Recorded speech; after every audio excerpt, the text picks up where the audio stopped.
guys, welcome back to the Are We Nerds podcast with your favorite host, Emily, with your favorite host, Emily.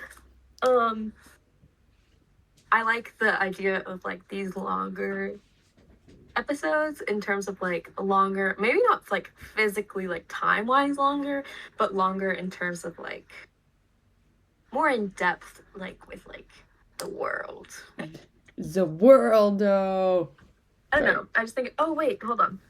I forgot something real quick. Hold on. Oh. But like in terms of like longer, more in depth, like talking about like social issues, kind of. I think this is something we should add to the regular rotation of our content. I agree, because there are a lot of life lessons that you can learn from media, and in this case, the media that we're discussing is like anime. Yeah, I was talking to my two friends in my cohort about it earlier because they were like, "You have a podcast?" Because I don't just like go up to people and I'm like, "Hey guys, my name is Emily and I have a podcast. It's called Are We Nerds?" But they subscribed and followed us on Spotify. It's so cute. Oh, how nice! Because they're like, because they're both anime fans. You met both of them actually. Your coworkers? No. My cohort. Oh, okay. Yes. You met two of them. The one who was playing Smash with us for a very long time. Mm-hmm. He showed us a really fun game. Mm-hmm. And then the girl left earlier because she was carpooling. Yeah, I don't want to say their names just in case. I don't know. No, right. Privacy. So, well, just saying that. Glad to have them, and everyone else that has subscribed through. I know. This time that we've been in liminal space, and me just like posting random shorts on YouTube. Grapple has been kicking. I like got into. I mean, I'll get into it. Let's just say I got like it's not fun. We put ourselves through it, but it ain't fun. But we're doing it. Today I was sitting there with my two friends in class, and it was before class started, and I was just like, how long until we graduate? Girl. It's our first semester. How long until we graduate? It's awful, bro. Hi, Kenma. My cats are also here. They're also Hispanic. Speaking about Hispanic, happy Hispanic Heritage Month in the United States. To all our United States followers that are Hispanic, happy month, guys. Happy month. Especially to you, Emily. Thank you. It has been a hard month, but I'm hoping the second part is happy. Mm-hmm. It's always kind of weird, though, that it starts like halfway through 1 month and ends in like the other half of a month. Yeah. Like it's not like it's starts, time-wise a month, but it's not. It starts on the 15th, which is actually Mexico's Independence Day. I think it's the 15th. Where's the 16th? Hold on. Let me fact check myself real quick. You're literally Mexican. It's the 16th. Shut up. It's the 16th, but yeah, that's true. It's the 16th, but it starts the 15th, so it's like right when Mexico's Independence Day is. Yeah. So, anyways, Hispanic Heritage Month is obviously a month long. It's a celebration of Hispanic and Latino history and culture. Yes. Duh. And from September 15th to October 15th. And I don't want to get this wrong, but I'm on the Smithsonian website right now. Because here we're learning, guys, sit down, get your notebooks and pencils. We're learning the difference between Hispanic and Latino, okay? So obviously 2 different words that are like mostly used to describe Americans with Latin American and Caribbean ancestry. So you often see these terms interchangeably. No, they're different. Okay? Mm-hmm. But people understand them in different ways, and they use these terms differently. So, the term Latino, okay, that is used to describe the diverse residents of the United States with cultural or ancestral ties to Latin America or the Caribbean. So, For many, the term Latino also creates room for acknowledging Black, Indigenous, Asian, and other heritage on equal terms with European ancestry. So the term Hispanic is used to signal a connection to Spain or the Spanish language. I am Hispanic.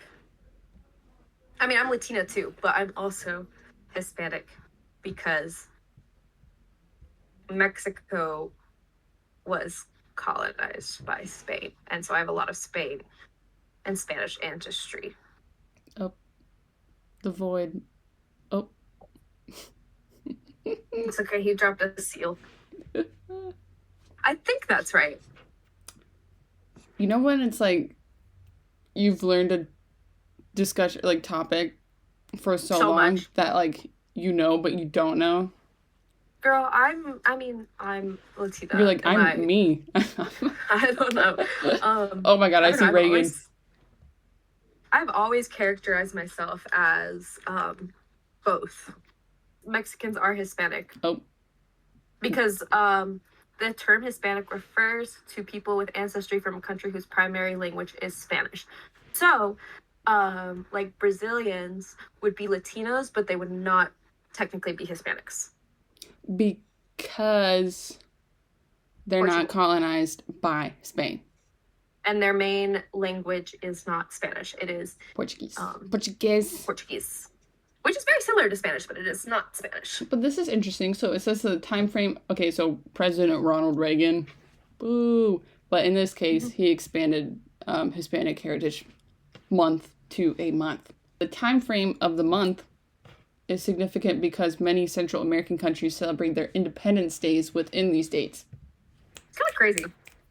So, beginning on September 15th with Costa Rica, El Salvador, Guatemala, Honduras, and Nicaragua. And then by aligning with these independence dates, Hispanic Heritage Month honors the resilience and determination of the Hispanic community. And then here are other key independence days during this month. Well, these are all September, so they were last month. But, yeah, so September 15th is Costa Rica, El Salvador, Guatemala, Honduras, and Nicaragua. The 16th of September is Mexico. The 18th is Chile. And then September 21st is Belize. Mm-hmm. So interesting. But what we're talking about specifically in this episode is it is because it's Hispanic Heritage Month. Obviously, we wanted to give you the background of Hispanic Heritage Month.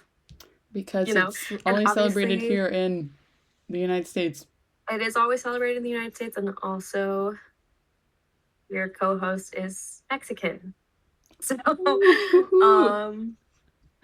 but I'm not. No. No. But no. But she knows a lot about our culture. Off topic. But we're going to talk about Latinos and anime. And also, even though we're specifically speaking about Latinos, there's also other implications to other ethnicities, other races. I think it'd be a really good episode for us, and I also think it's something Emily and I have spent a lot of time studying. And I got book recommendations for the end. Yeah, I was like, we've done a lot of this. This has a lot been our work. Emily's more of the social side, I'm more of the policy side, but my background before doing policy was social context. I love sociology. Anyway, so I think this is gonna be a really fun episode. I think Ramsey's gonna eat this episode up. I think he's gonna love this episode. I hope so. I really do. I hope so. Ramsey, if you're watching, I hope you eat it up. I hope you eat it up. But then also, what I wanted to just put a little disclaimer out for is I know a lot of people have been using the term Latinx, and there's like a very mixed opinions in the Latino community about using the term Latinx. And I just want to explain like why that is. And when you're done, I'm going to introduce another like term that people are using that I'm seeing in academia when it comes to referring to people in a more gender neutral. Yeah. The reason that there is no gender neutral, like there's no they, is because literally in the Spanish language, there is no equivalent to they. Yeah, it's So just everything, female and then male. it is a gendered language. Everything is gendered. I'm talking tables, mesa. Like everything is labeled like gendered. So I think part of the reason that some of us, and I don't really know where I lie because I'm interested to see the academia term for it because I actually haven't, I don't think I've heard it. But for me, I kind of lie in between because partly I don't like how a lot of the people who advocate for it aren't Latino that I've seen. At least at the beginning of it. It was a lot of like people who were advocating for it who weren't Latino. And that was when a lot of the people who were kind of like not super in love with the term spoke out. And the reason is because it just kind of like Americanizes or Englishizes, I don't know how you would say it, the Spanish language. Yeah. I don't know how you would like explain that, but like because there's no X in Spanish. Like you don't say X. It's not ending it with a gender like identifiable letter like Latina, Latino. This is like just the X. Or for other like another use, this was more used in like the 90s. This is what the internet is saying, 1990s. Mm-hmm. Is like Latin, but with the at symbol because it's a mixture. It's supposed to be a mixture of the A and O. Oh, that makes sense. That makes sense. Yeah. I don't love saying Latin X. Not because I don't, like, obviously I do want, like, a gender neutral term for people who are Latinos. I don't even know how to explain this. Oh my God, am I gonna get canceled, guys? I just, like, because, I mean, you get what I'm saying. Like, when this became very prominent, a lot of people that personally, and I could so be wrong, and I'm sure there was, like, a lot of, like, non-binary or gender non-conforming Latinos who were also big advocates for it, but a lot of the people on the internet were like, it was giving a white feminism, you know? So I think that's like kind of where like a lot of people who are kind of about the term stand on it. For me, I think it's great in terms of, you know, including everyone, people who are non-binary, non-gender conforming, like 100%. But I think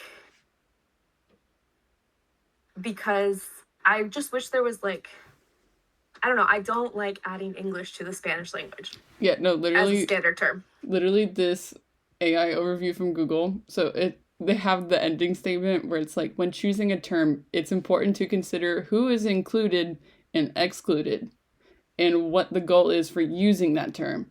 So some say that people should ask what others identify as, and that is not the place of people outside the Latin American community to police the use of terms. It is not. And I will say, I said, like, am I going to get canceled? But honestly, I am a Latina. So I feel like I have the right to, like, because it's not just, like, at the end of the day, people should use terms that they are comfortable using to identify themselves, and they shouldn't place their conceptions of gender identity onto other people just based off of visual. Like if I spoke to someone and they wanted to be referred to not as Latino or Latina but Latinx, I obviously would do that. Yeah. But what I hate is when people police other Latinos and are like, it's Latinx. I'm like, bitch, you're not even Latino. Like, just let people live. I do like how, and I don't know how this is at like other colleges, and I do go to a very like liberal university, like, you know, urban city. So there's a lot of people, but like for online like registration and stuff, like even when you're filling out like resumes now, like you have the option to put your pronouns and like to not say. Yeah. Or like even when we're doing like introductions for classes, like which everyone hates doing, but you know, at that point, the professor is like asking say your name, state your pronouns, and then, I don't know, fun fact. So it's good to ask that in advance to know how to talk and to address people. Yeah. I feel like I did not coherently do a good job explaining how I feel about it. I'm not against it, but I'm gonna call someone what they want to be called. Yeah. I'm not going to put you in a box because of my beliefs or whatever. I personally prefer being called Latina instead of Latinx, but my pronouns are she, her, and I'm a cis woman. So, yeah. For everyone Sexuality and gender, guys. So I just want to put that. She's like, don't hate me. I know, because it's really not, I think it's a very common thing that people talk about in the Latino community, where it's we're all for the inclusion aspect of it. It's just the fact that people who aren't a part of the culture are trying to force everyone to say it, when some people in the culture don't want that. Yeah. I feel like there's never going to be something that is inclusive for everyone. Accepted, yeah. It's just language is tricky. Identity is changing. We're changing as society and generation. There's just so much factors that go into it that a lot of people kind of don't think about. They just think very surface level, this is what I know. This is whatever. Yeah. We're going to go down this route. But, not everyone is on the same road as you. Not everyone's in the same location as you. So it's just and I think if being you aware encounter I think if you talk to someone who is of Latin descent, I think it's important if they say, oh, I prefer to be called Latina, Latino, or any language, because a lot of languages are gendered. Right. It is not your place as someone who is not of that community to push on what you think is the right thing. Oh, Dana's been calling me. Oh. I have returned. Yes, she's back, guys. Nice. I don't. What were we talking about? Yeah. Oh, what you were saying. Google, once again, AI. Yes. Whenever you edit, please do a good job of editing my most coherent sentence. Yeah. But like you were saying, what the internet has summarized to what people with the term Latinx are not happy about, or critiques of it, is that it's an awkward pronunciation, it's imposed by English-speaking audiences, and it's exclusionary. So those are all my issues with it. Yeah. So, I mean, if someone wants to be called it, again, of course I will.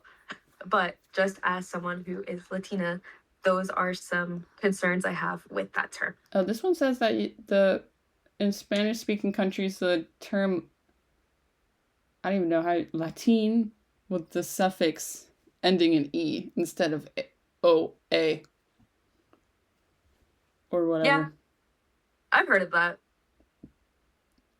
Nice. Anyway. Let's talk about some Latin. Let's talk about some anime characters that we believe are Hispanic. Or are Hispanic. This is us going to be reacting to the okay. I have seen the first top two, but I haven't seen after that. I'm going to go all the way down the bottom. But this is the 15 greatest Latino anime characters of all time, ranked by fans. So, starting at 15. And I will say, most of them, I don't know about, because they're 90s, early 2000s, which is interesting. I don't know the pretext or context or any text of some of these animes, so I have no idea. But starting at number 16, we have Pedro Domingo from Excel Saga. I believe this is the guy that's in that article that I sent you. The one where he's my sexy wife or whatever. So. Yeah, that's his whole thing. It says he is a somewhat stereotypical depiction of Latinos, but given that he's from Excel Saga, a parody anime from the 90s.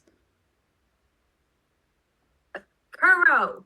That was Kuro. His personality fits into the show thematically. So, he seems to be Colombian. Yes. And he went to Japan to find work to support his sexy wife.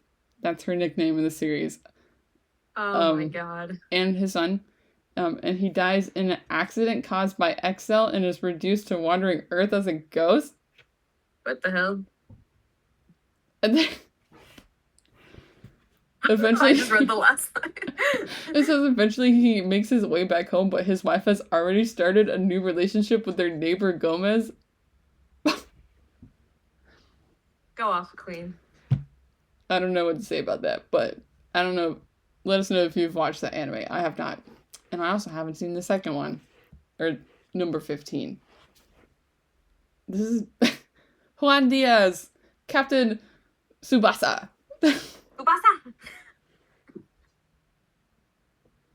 Wait, could you read the caption stuff? Because obviously my pronunciation, it's not good. It's not good. Captain Tsubasa? Is that how you say that? I think that's Japanese. That's Japanese, because it has the Spanish. Yeah. Known in Latin America as Supercampeones, was extremely popular in Central and South America during the 80s and 90s. So this is an older anime. The series included a Latino character named Juan Diaz. Juan is the captain of the Argentinian, of course, yes, soccer team and one of the rivals of the protagonist, Suba Ozaro. His name is a shout out to Ramon Angel Diaz, but his personality is modeled after Diego Maradona, both famous football players from Argentina, and football as in soccer, for our American listeners. Yeah, the fact that he's modeled after Diego Maradona is crazy because he is really good. So. He's so good. This character design, very 80s and 90s. The blue, grayish eyes are crazy. Crazy. Those are the eyes my uncle has, though. My tío Güero, he's got those eyes. There seems to be a lot of Hispanic characters in Black Lagoon in this list, too. Yeah, I noticed that. So I'm like, dang, I need to watch Black Lagoon. It's always been on my, to-watch list, but I just haven't gotten to it yet. So maybe I'm like, I should start it. But at number 14, I'm trying to see it. We have Garcia Lovelace from Black Lagoon. After his father, Diego Jose San, wow. Diego Jose San Fernando Lovelace is assassinated. The 12-year-old R.I.P. Garcia Lovelace is made the head of the noble Venezuelan Lovelace family. Oh. So it takes place in Venezuela. He's kidnapped by a Colombian drug cartel. Oh my god. He also needs to somehow stop his former maid and close friend Roberta from going on a killer rampage. Life isn't easy for this poor kid. He's going through it. That's kind of crazy. I don't even know the plot for Black Lagoon, but that made me interested. I don't know either. I just I'm visualizing the main character lady where she's it's kind of giving Laura Croft outfit and she's got the guns and she's and she smokes a cigarette. That's all I got. Yes, I know who you're talking about. But I like this design. Oh yeah, she's hot. He kind of looks like Bunny Senpai from Ouran High School Host Club if he was Hispanic and if he was younger and in a predicament. Damn. Yeah. Yu-Gi-Oh! Anyway, I did not know there was a Hispanic character in Yu-Gi-Oh! This is interesting. Okay, at number 13 we have Gregor, Yu-Gi-Oh! 5Ds. Has an entire arc that takes place in Peru. I want to go to Peru. Peru, yeah. This takes place in Peru, which means the show features a few Peruvian side characters. Gregor's name doesn't link up with his background, but he grew up in a small, impoverished Peruvian village, which he believes was destroyed by the Dark Signers. I guess. Okay. He craves revenge and ends up getting involved with Rex Goodwin's villainous plot to achieve it. But the truth is far more complex than he originally realized. I will say his character design is so cool. That's very interesting. Like, I like Yu-Gi-Oh's character design and like art style, so I think he looks cool. I'm digging it. I don't understand why there's a green undertone in his face, but other than that. Yeah, I was like, he looks very like kind of green. But okay, go off. All right, where are we at? Number 12. Am I going to do 12 and 11? Girl, I don't even know how to pronounce that. Io de Sia?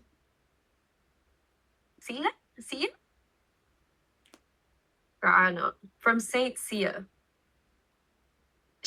It says it's one of the few animated characters with Chilean heritage. That's cool. He's tasked with defending the mammoth pillar of the South Pacific.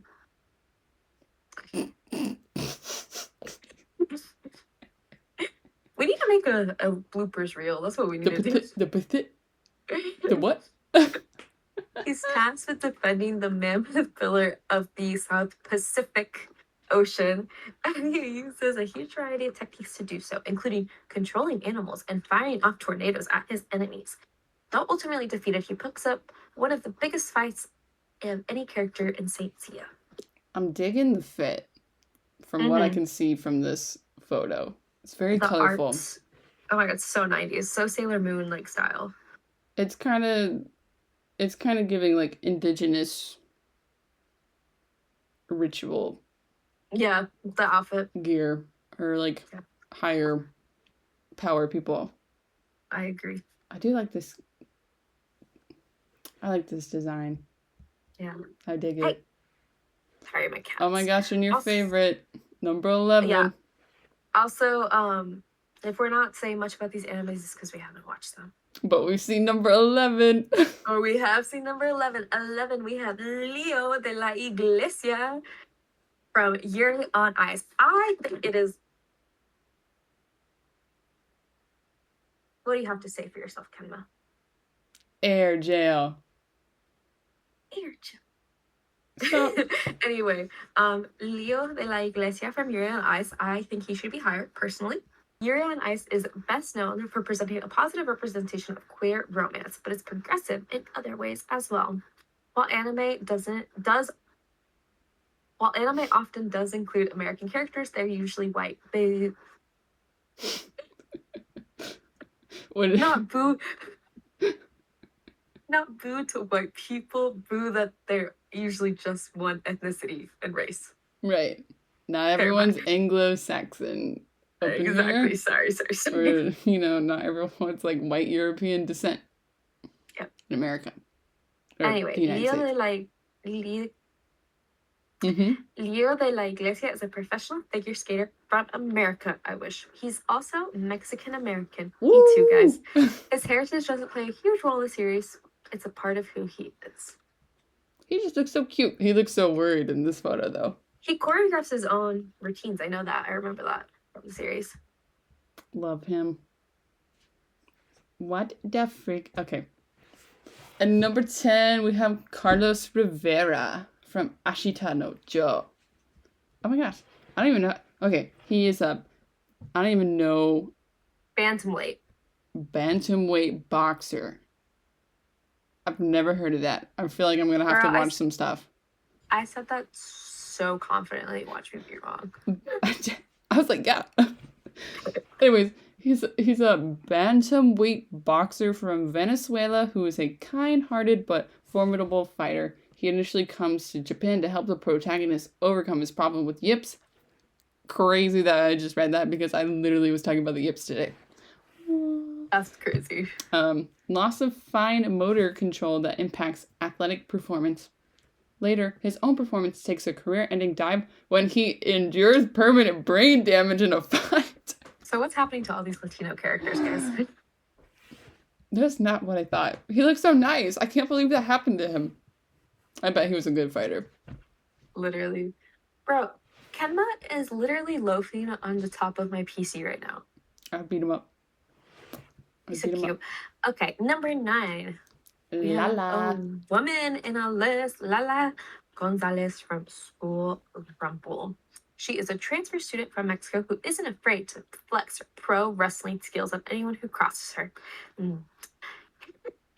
Her reputation as a lucha libre wrestler precedes her, as she's known for being the toughest girl in school. Period queen.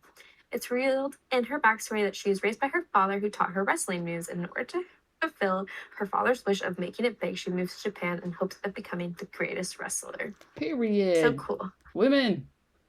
I like her design. I know her design is really cool. I think in from like photos I've seen, she is taller than most of the other girls like in the series. I guess to make her like more different looking. I don't know what the height difference is between like Mexican women and like Japanese women.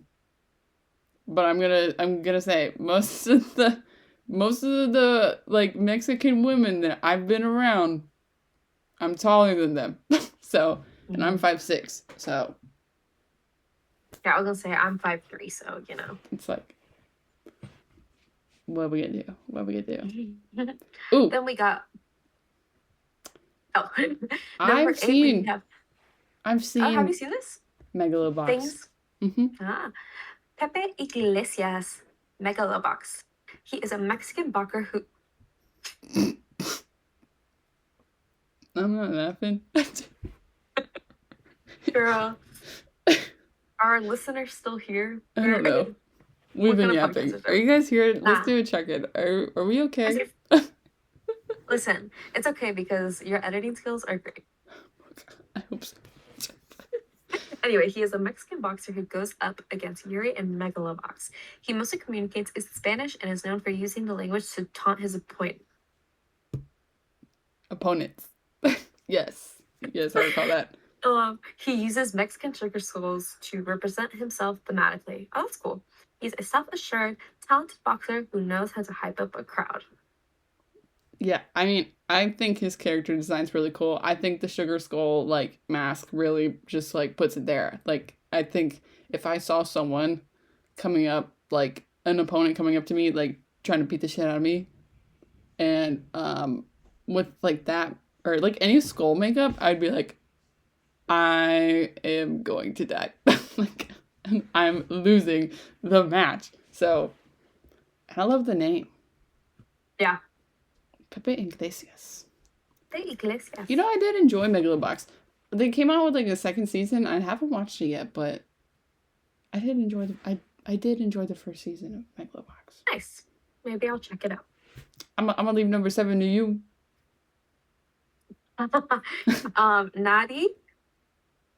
Nadi, El Cazador de la Bruja. Ooh. That's a Spanish title too. Which, Nadi, whose name means nobody, which I was a little confused about because Nadien is nobody. I don't know. Maybe. But the name, so that's why I was thrown off with the pronunciation. Anyway, sorry guys. Is the protagonist of a lesser-known anime called El Cazador de la Bruja. She's a Mexican bounty hunter who apprehends a mysterious young girl named Ellis who was accused of murder, but remembers nothing. Though she wants the bounty money, she also wants to solve the mystery of Ellis' past. Before Nani turns Ellis in, she escorts her to Wiña Maca to try and get some answers. Interesting.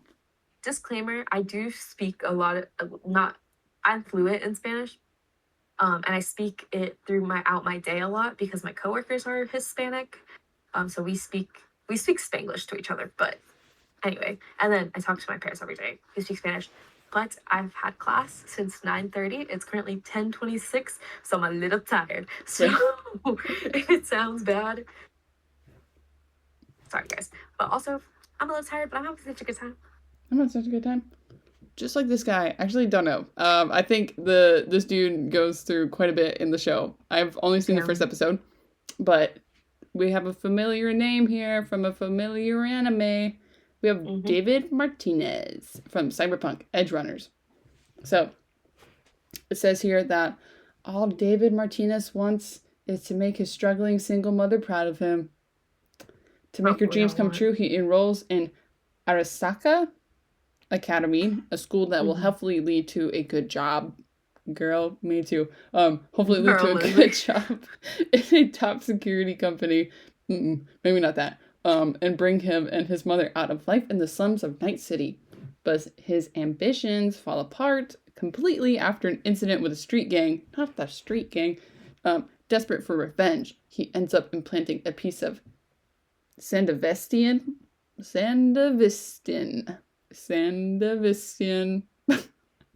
cyberware into his body. This prosthetic grants him super speed, but it also gets him expelled. So I don't know who's winning here, but he ends up getting noticed by a data thief named Lucy, who brings him into the world of edge runners, cyber criminals who earn their living through risky, illicit means. With seemingly no choice left, David decides to team up with Lucy. Nice. Love it. I like his character design. I think the animation for Cyberpunk Edgerunners was really, really cool. And I don't know why I didn't continue watching it. I'll have to ask Nathan about it because I think he's watched it. It's on Netflix because it's produced by Netflix. Yes. And then number 5, we have Roberta from Black Lagoon. She's that maid for that little boy. Kidnapped little boy. Okay. She's that former assassin. Yeah. AKA, I don't even know how to say her name. Her full name.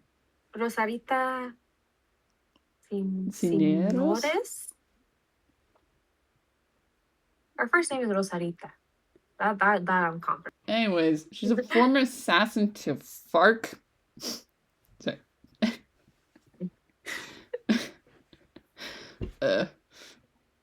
FARC. A Cuban guerrilla militia. What the heck? She's one of the most dangerous people in all of Black Lagoon. Crazy. And is more than willing to kill if it means achieving her goals. Though her feelings for Garcia Lovelace do complicate matters. Wait. Isn't that the kid? Wait a minute. Hold up. How old is she? Hold up. Hold on. Scrolling down. Oh! Hold on. Yeah. Wait. I'm trying to Google. I want to be shocked when I read it myself. Hold on. It's a young, skinny boy. Yeah. That's what his wiki says. 4'6". Damn, he's short. Because he's 12. How old is she? I did not. I hadn't gotten to that part. What do you mean? We went over that. I was talking over you because I wanted to be shocked when I read it. She is. Where's her age? She better be a child. Okay. Hold on. Okay, wait. It just says feelings. We could be looking at this in a different light. There's no hints or theories on her age. Hold on. I need to know. Maybe the Lovelace family had something to do with someone she knew or like mistreated her. Maybe she's like supposed to protect him because she works for that family, but like her feelings of like she doesn't like the family. Or it would be weird if she's in love with the 12-year-old if she's way older. And this is what happens when you don't see some anime. Bruh, I just opened Reddit, sorry. And okay, so the top comment on this Reddit thread, which is titled, "So like we're gonna become a Reddit story." Some like genuine question, but is Roberto like into Garcia and vice versa?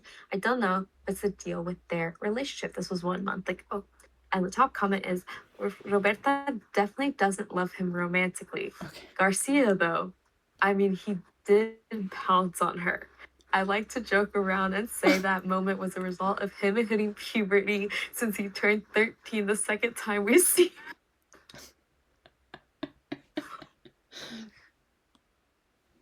Okay, so every day we stray further away from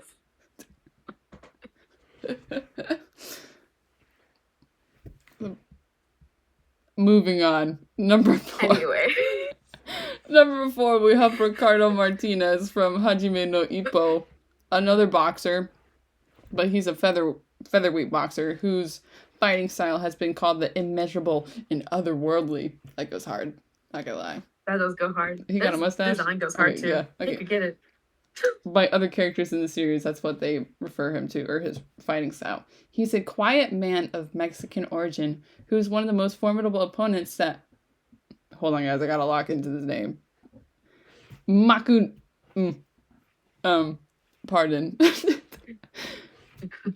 Makunochi?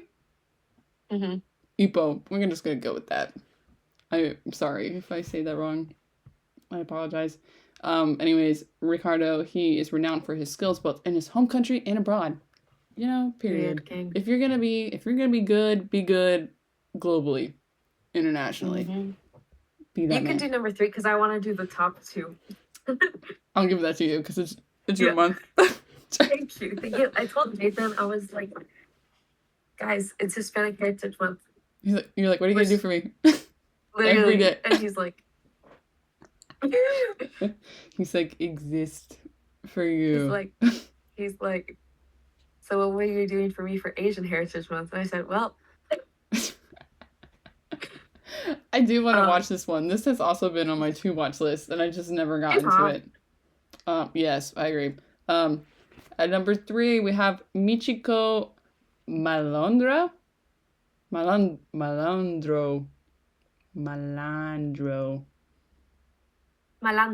Yeah. From Michiko and Hachin. This anime takes place in a fictionalized version of Brazil. So naturally, many of the characters are Brazilian. Like Michiko, one of the title characters. Michiko, I recall this scene. Michiko breaks out of prison, drives a motorcycle through the wall of Hana Moreno's abusive foster home, tells the young girl that she's her mother, and then takes her on a mission to find Hishiro Moreno's, who she claims is Hana's father. Wow, that's not what I thought. Well, now I'm gonna have to watch it, guys. That seems really interesting. I wonder where you can watch this. This seems really interesting. I was thinking the same thing. Michiko and... You can watch it on Crunchyroll. It's one season. 2008. Wow. Time flies. 4.6 rating. Every time I see the year 2008, I'm like, Obama. That's literally like when I start referring to like timeline of things. I'm like, yeah, I don't. I always refer to it like when Obama was president. Yeah. I'm like, yeah, Obama. I think that's when 8 years old, that's like really when I started becoming like cognitive of time and memories. Exactly. Anyways, last 2. Okay. All right, at number 2. And people might be shocked with my opinion. Not that I agree that this person is the second best Latino character of all time, even though he is one of my favorite characters of all time. I think for this specific list, number 1 deserves the number 1 spot. Does that make sense? Yes. But this is a worthy second place. All right.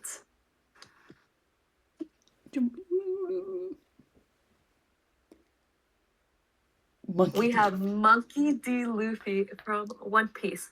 Yes, for those of you who did not know, Oda in the manga, he has like a Q&A section, I guess. Had a reader ask him where the characters would be from if they existed in the real world, and he said that Luffy would be Brazilian. So he is indeed our Latino, I wouldn't say king, he's our Latino pirate king. There we go. Because our first one is our Latino king. Well, what's his face in the One Piece live action is actually Brazilian. So, what's his name? Inaki? He is Mexican? Oh my god, he's Mexican. See, I'm thinking IRL, Luffy. I'm like, IRL Luffy is Brazilian. I was like... He's embodied the role so much. I'm like, he's Brazilian, guys. He is perfect casting. I'm gonna shut my white mouth. Love him.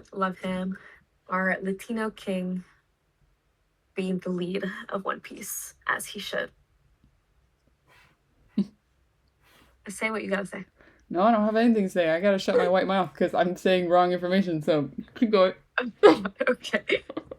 So anyway, yes, Monkey D. Luffy is awesome. That makes Luffy a rare and very prominent example of a Latino anime protagonist. And also shout out once again to Inaki in the One Piece live action for being a Latino who works with anime base in terms of One Piece.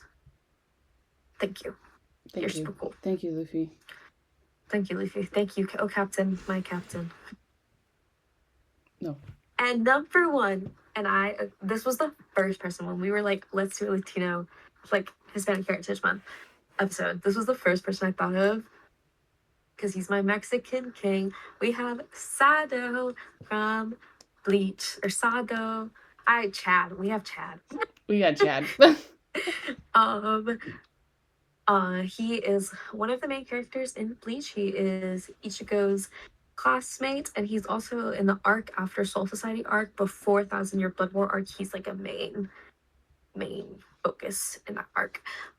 He was born in Okinawa but moved to Mexico as a child, where his biological grandfather raised him. This means he is of Mexican descent.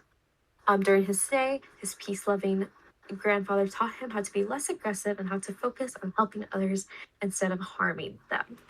And we see like a lot of references to his like Mexican background in the show, and they're so well done and just very like, I don't know, I'm just like, oh, every time. I'm not like, oh.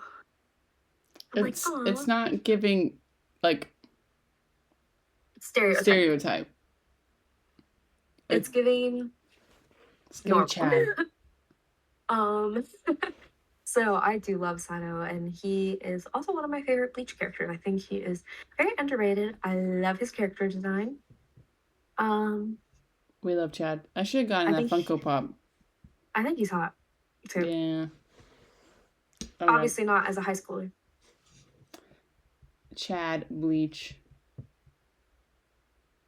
I forgot what he looked like. The time skip. Let me look it up. Oh! What? He's just good looking. In the manga. Love Chad. So yeah, that was the list. Took us way too long to get through it, but we got through it. Thank you, Ranker. And we have more coming, guys. Not list, but more coming in this episode. I was Stick around. When I was trying to look up things, obviously not a lot of stuff came up because I don't know why. I mean, I think now anime is Japanese. Yeah, anime is Japanese. I think now, even though it is a Japanese like media form, art form, anime, manga, I think now with the world becoming more like globally accessible, and like we're able to talk to people all around the world, and we're seeing events and people all around the world, obviously more stories are having, you know, people that aren't Japanese. Obviously from this list we're having stories where people are from all around the world. So yeah. we found this art. Well, I found this article and I was like, I want to know Emily's thoughts on it. Now I need to find the article. And you weren't responding when I was giving my thoughts. I was like, is she gonna cancel me? I'm not gonna cancel you. I keep saying that. I'm so scared. I hate that. I'm like scared to say my opinion but I'm literally a Latina. I know. I'm like scared. Live your truth. I'm like scared of, I don't know. You are allowed to have your own opinions. Yes. I'm also, if we're thinking anything like policy politically, so left. So don't come at me. This site was interesting though, from like this article, because it's literally, I think it's like a blog post, like it's a blog website. Yeah, I was looking at her stuff. It looks really interesting. But this article's from 2018. The website is animefeminist.com, and the title of this article is "A Road to Finding Better Latinx Representation in Anime," and this was written in 2018. I'm just saying now that there's comments on this article, so I haven't read those yet. But why don't you go and give your thoughts on the article? Yeah, so I'll link the article, but I'll also just give you like a brief summary about it. Oh my god, I'm like in class. I'm looking at the article and I'm like, yeah, so let me start off by giving you a brief summary and then I'll give you my thoughts about this article. I literally did this morning. Anyway, but this is more fun. So I'm sorry. I was looking at the pictures Chad, so I was looking at Chad. So I'm sorry. But basically she was talking about when she first began watching anime in elementary school. She was noticing that the animes always took place in Japan. She didn't see many people from different countries. And then she saw a Latin, she refers to them as Latinx character on the show and was very disheartened because every time that she was represented in the media, it was through a very typecasted character. If that makes sense. And so she just shares her opinions on that, literally just saying, every time I saw someone in anime who was even somewhat similar to me or any of the other Latinx I knew, I cringed. There weren't whole characters, they weren't even likable. One of the most insulting things about those deceptions is that they really don't get how complex, multiracial, and multicultural Latin America is, from Afrocentric communities to the descendants of European colonizers to indigenous peoples whose bloodlines and culture have survived colonialism. I'm sorry. Dumbing them down meant not looking at all the potential storylines and character development that could easily fit into all kinds of anime genres. Speaking about how not only Latinx characters but also Black characters were mistreated and misused in animes. And then she said, what made it even more frustrating was knowing so many other people of color around me who'd fall in love with anime and found ways to incorporate into its identity. So yes. That part just reminded me of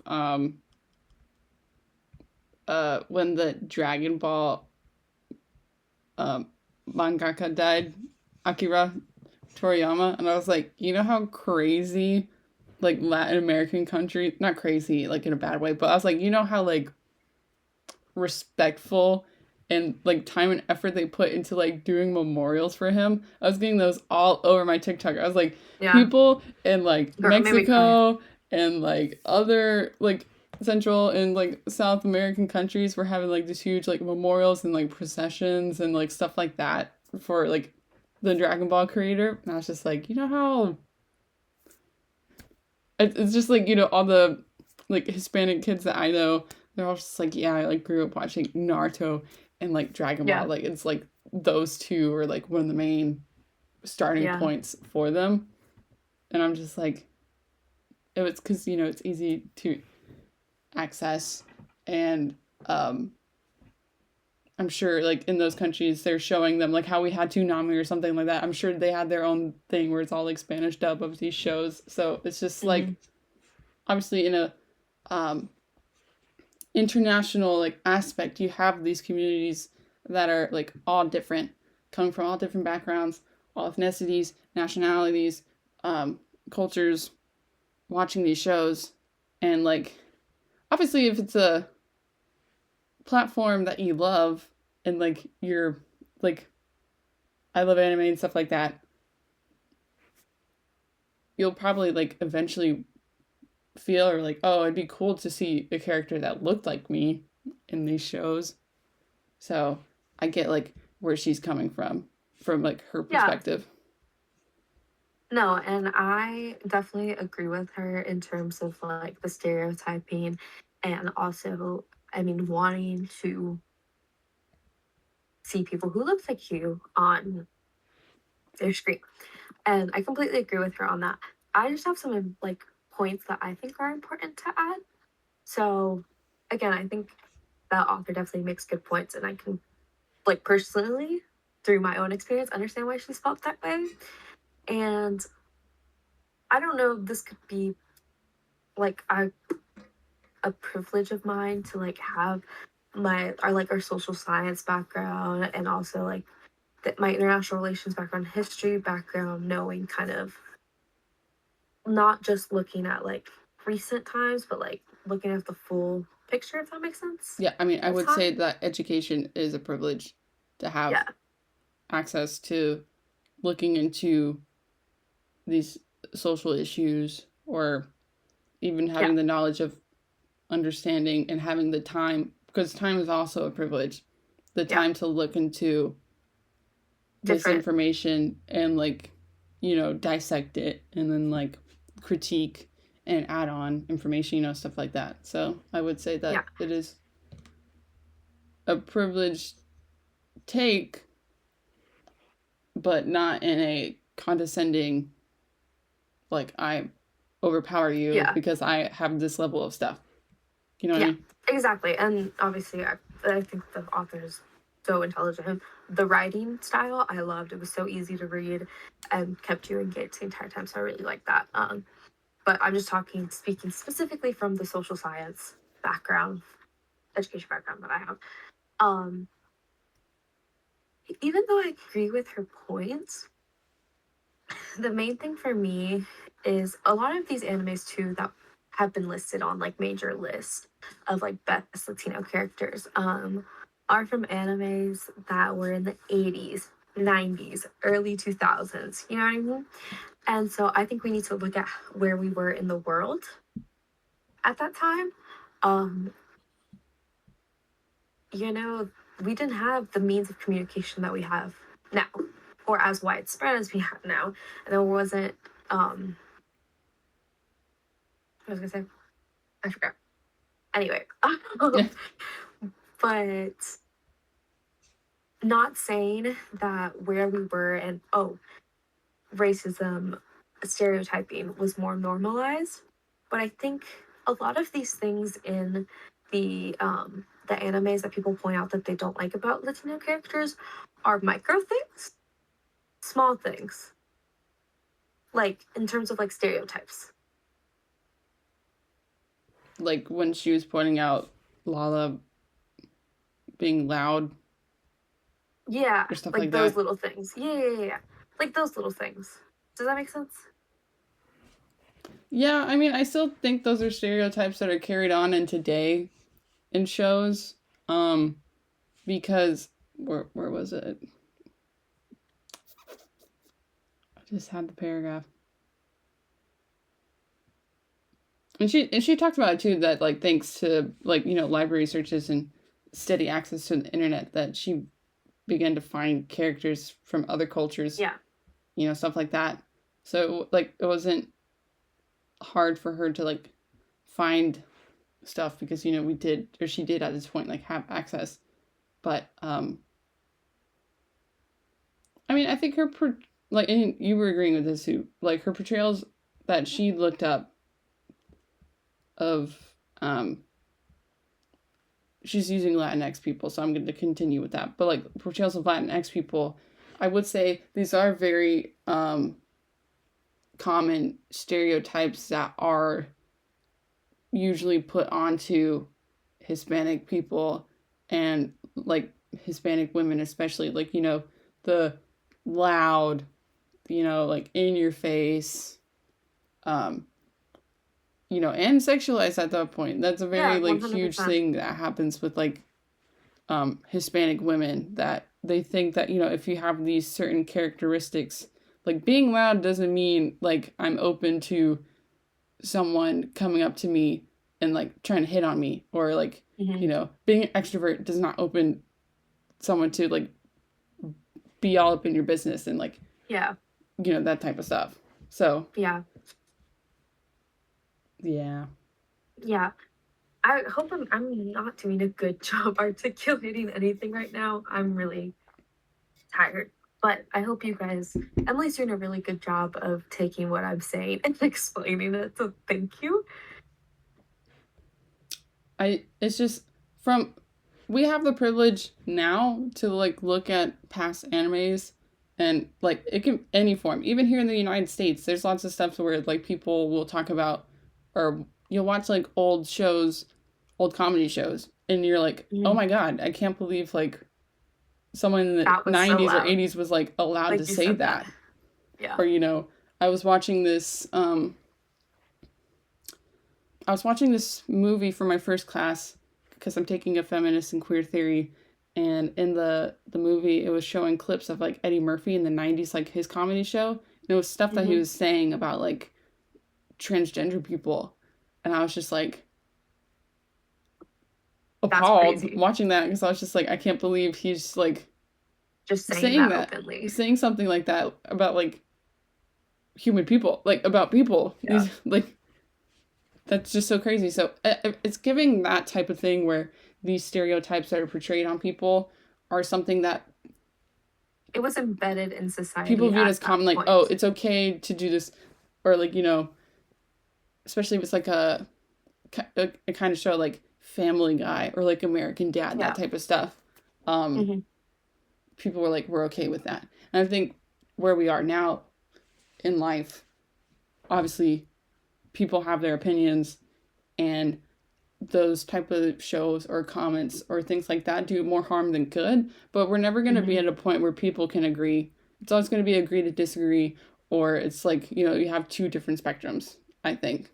Yeah. So, and I think that, and we have the privilege to know, like, go back and look at these and critique these things and go, yeah, that sucked that happened. Moving forward, we're not going to do stuff like that, because there are ways where we can access, or not access, there are ways in different like perspectives that we can take and, you know, actually do the research into people, do more like individual whatever, and find different ways to make people laugh, or to make different people enjoy this character without offending people.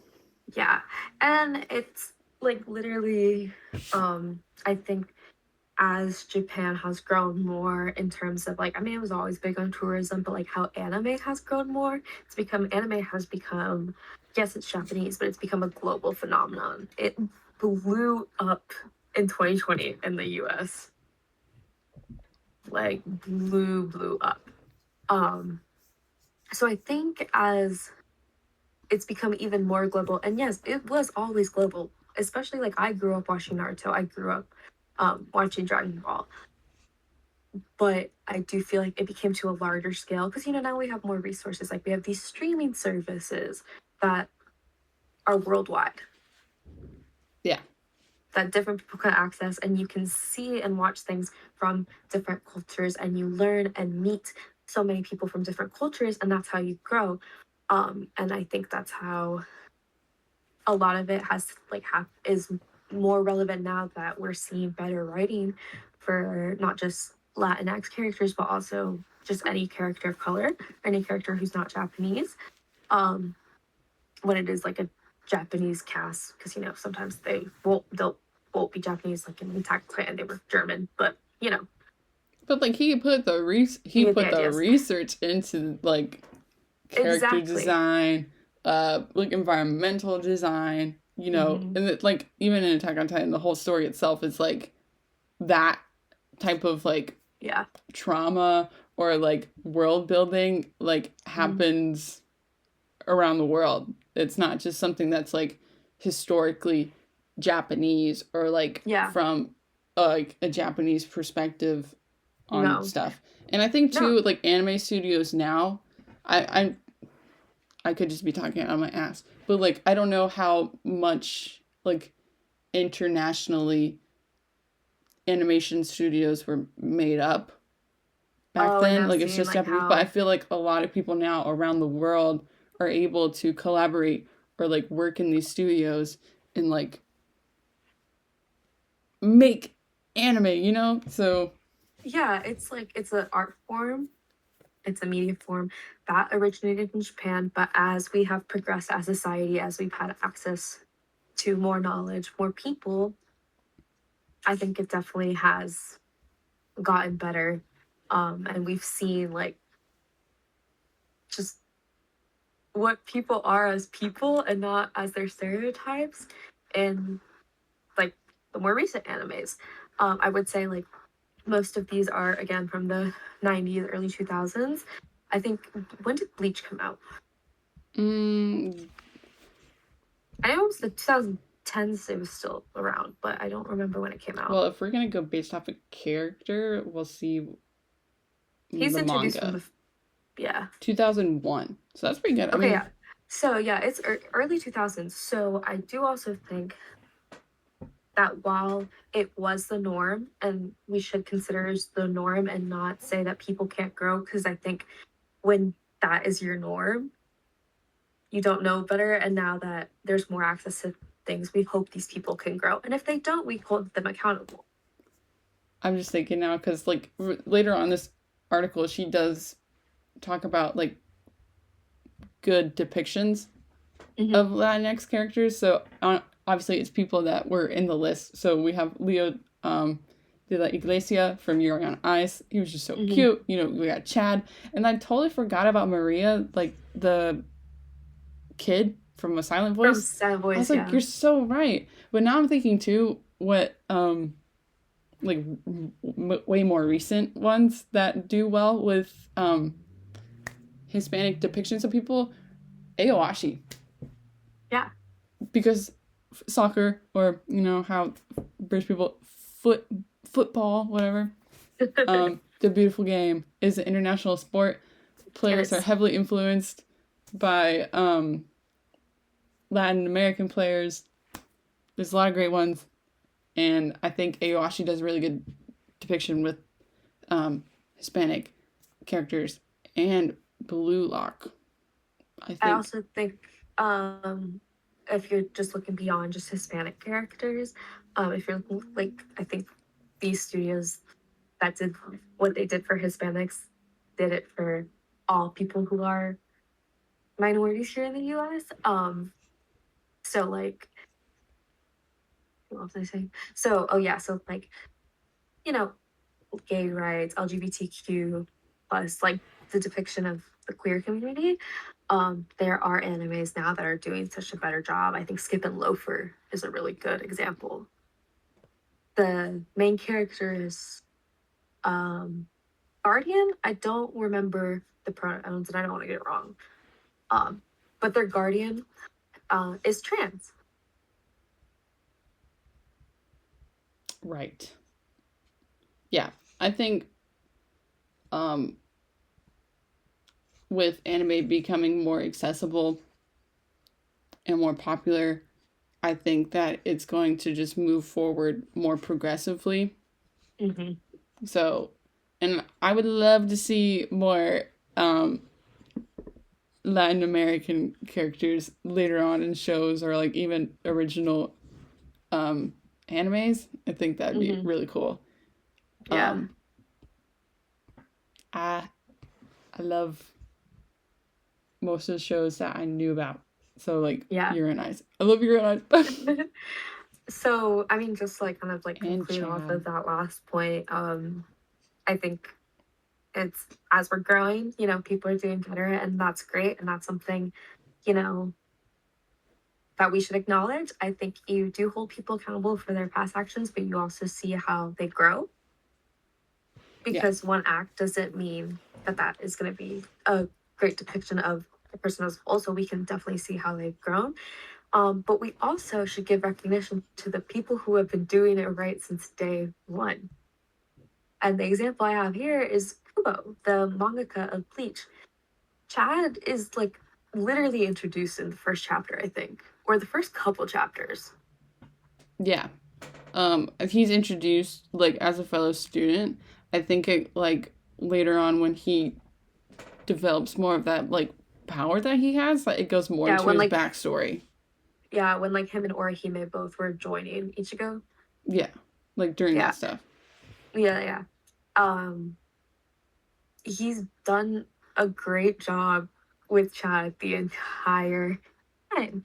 And so these are examples, and they're not necessarily frameworks because there's always room to improve, even for people who have been doing it, right? There's room for all of us to grow.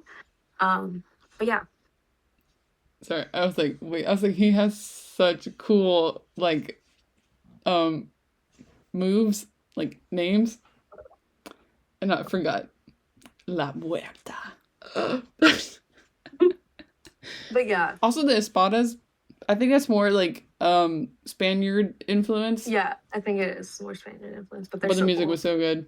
I'm sorry, guys. I gotta give it to them. Yeah. Sorry if I, once again, don't sound very coherent. I am so tired. But I'm having fun. I literally am running on like 3 hours of sleep right now. So if I look delirious, that's why.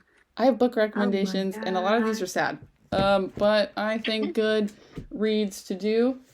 First off, book by, oh my gosh, I don't know how to say your name. I'm gonna say your first name, but The Undocumented Americans. I need to read that. This is a book where she, writer Carla was on DACA when she decided to write about the hidden lives of her fellow undocumented Americans. So she went around and interviewed and followed people and like got their stories from them. And, you know, obviously you're getting more in-depth perspective into these people's lives in a country that it's not very immigrant friendly. So yeah, I've been wanting to read this. There is a section on here about immigrant workers that worked in the Twin Towers during 9/11, and even kids that were like runners through the city where they're like delivering stuff, like delivery boys. I don't think I'm mentally prepared to read that at that moment, so I was like, Wait, can I borrow it one day? That seems super interesting. I would like to read that. Next one.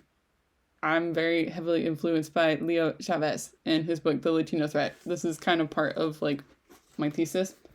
And it's just about constructing immigrant citizens in a nation. There's an interesting chapter in here where it talks about, what's it called? I want to see the title of it. Organ transplants. I never even thought about that. About, like, you know, immigrant people here in the United States having access to organ transplants, and then like the privileges of citizenship, like what you can get in this country. So that was really interesting.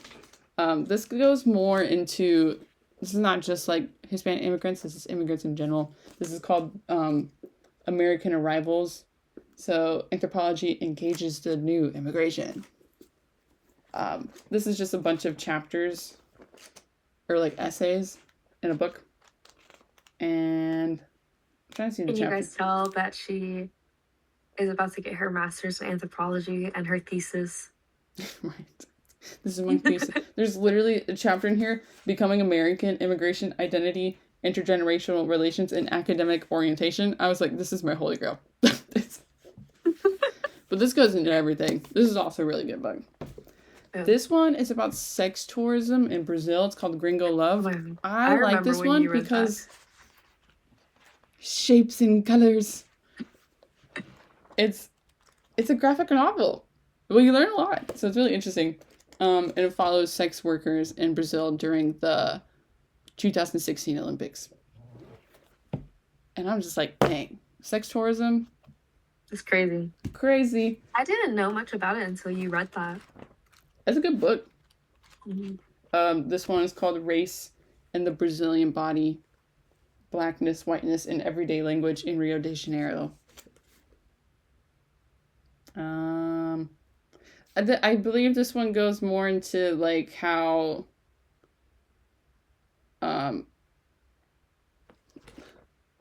because Brazil is way more racially diverse than other Latin American countries. So this goes into like constructions of race and identity in Brazil between the lower and higher classes. And this one's actually really sad. Sorry to be a bummer book, but I think it's important to talk about. This is called The Land of Open Graves, and this talks about the migration trail that people take coming to the United States. This is also a really sad book, but people won't know if you don't talk about it. So I will say, I feel like Emily is more educated with the history of it than I am, and it's so cool to like learn about it, because I feel like every time you do stuff for your thesis and you do more research, I learn something new, which is super cool.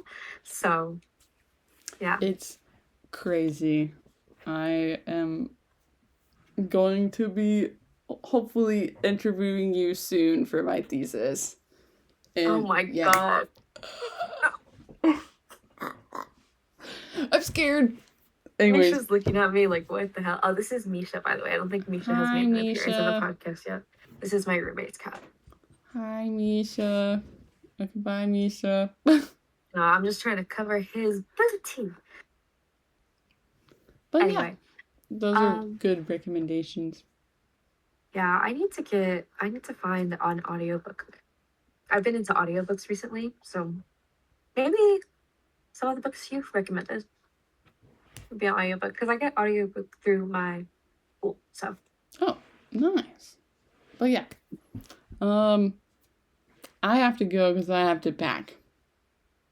No, I'm done. Dude, we've talked for a while. We did. That's okay though. I hope it makes.